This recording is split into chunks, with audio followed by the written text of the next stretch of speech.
IPL season 19 final fight కు సిద్ధమైంది. మరికొన్ని గంటల్లో అహ్మదాబాద్ వేదికగా ఫైనల్ పోరు జరగనుంది. ఐపీఎల్ 2026 విజేత ఎవరో మరికొన్ని గంటల్లో తేలిపోనుంది. టైటిల్ కోసం Royal Challengers Bengaluru, Gujarat Titans తలపనున్నాయి. దీంతో ఎవరు విన్నరో ఎవరు రన్నరో అనే ఉత్కంఠ అభిమానుల్లో నెలకొంది. గత ఏడాది ఛాంపియన్గా నిలిచిన ఆర్సీబీ ఈ సీజన్లోనూ సత్తా చాటి ఫైనల్కు చేరుకున్న తొలి జట్టుగా నిలిచింది.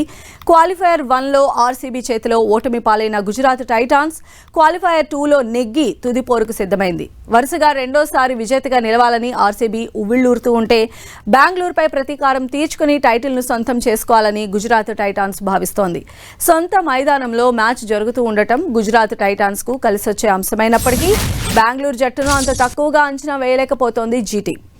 ఐపీఎల్ చరిత్రలో ఆర్సీబీ, గుజరాత్ టైటాన్స్ ఇప్పటివరకు 9 సార్లు ముఖాముఖి తలపడ్డాయి. 2022లో 2 సార్లు, 2023లో ఒకసారి, 2024లో 2 సార్లు, 2025లో ఒకసారి, 2026లో 3 సార్లు తలపడ్డాయి.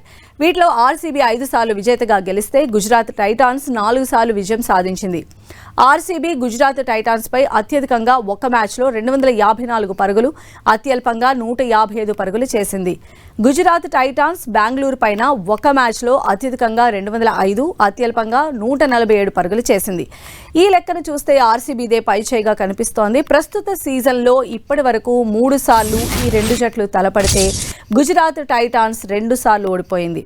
క్వాలిఫైయర్ 2లో రాజస్థాన్ రాయల్స్ పైన 7 వికెట్ల తేడాతో విజయం సాధించిన గుజరాత్ టైటాన్స్ అదే జోష్ను ఫైనల్ మ్యాచ్లో కొనసాగించాలని చూస్తోంది. ఆ మ్యాచ్లో గుజరాత్ కెప్టెన్ గిల్ సెంచరీతో చెలరేగగా సాయి సుదర్శన్ హాఫ్ సెంచరీతో రాణించారు.